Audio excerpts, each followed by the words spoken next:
راز دل با یاری بی‌وفا.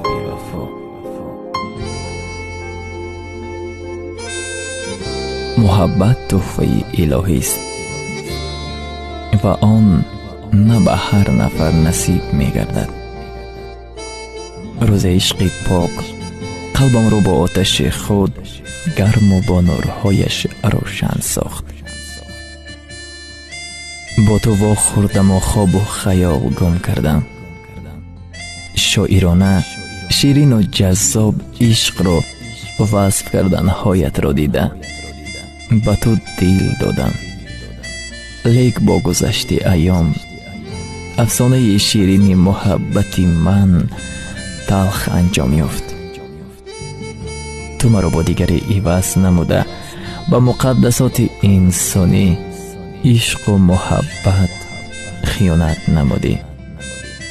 رفتی و در دل داغی گذاشتی. تو از من رفتی و افسانه ام بخت یافتم رو با خود بردی. ساعت و روزها، هفته و ماهها، سالها انتظارت شدم، لیکن رهپایی ها و انتظاری ها بیفایده بودن. نمیدونستم که کی شب می آید و کی صبح. از انتظاری خسته شدم. تو دیگر نزدم نیا. تو دیگر به تارهای دلم ناخون مزن که آن مجروح و خونشار است.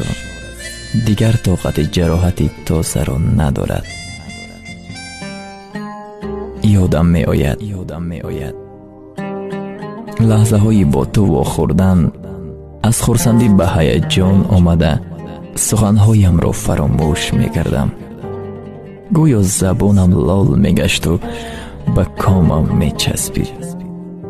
چشمانم زیر پرده ای شرم نهان گشته چیزی رو و کسی رو نمی دیدم. لیک با این همه عشق و مهری پاک از تو تنها آزار دیده الفاظی درشت می شنیدم. درون سینت گویا به جای دل پر مهر و پر محبت سنگ آویخته ای. خدا شاهد که من سزاوار چنین معامله نیستم. بدبختی تو که از ضمیرت خصلت‌های نیک را دور نموده به جای آن تخم حسد و بدی را کاشتی. کوتاه اندیشگیت عاجزت کرده بود. گویا خود را زیبا پرست دانسته در اصل ظاهر پرستی میکردی. به حال تو رحمم می آید که چقدر بی اندیشه و بی تحمل سخن می گفتی.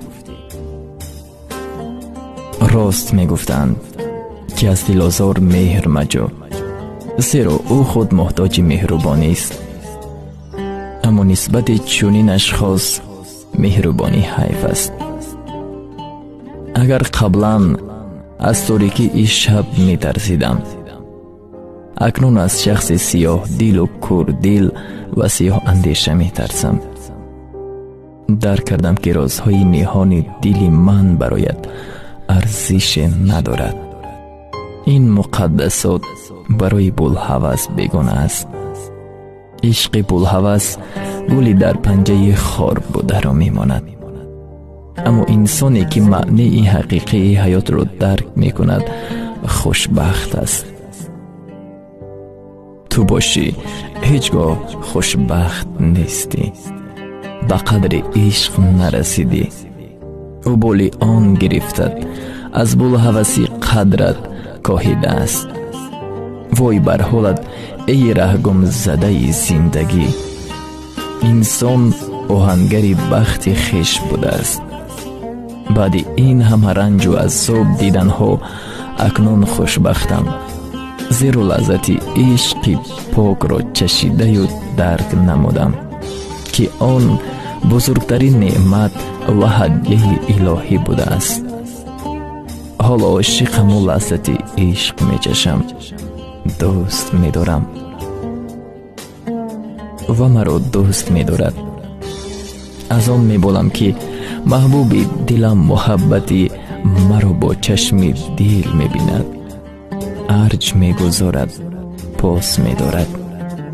با استقبال قلبی سرشار عشق و محبت، آرزوی و هوس ها، با مهر بی اندازه نیتی نیک گام میگذارد. من و او با یک جهان آرزوهای شیرین که زاده عشق و پاک بی آلایشند احیا گشته زندگی نو را آغاز نمودیم. زهی عشق پاک سرچشمه همه خوشبختی ها.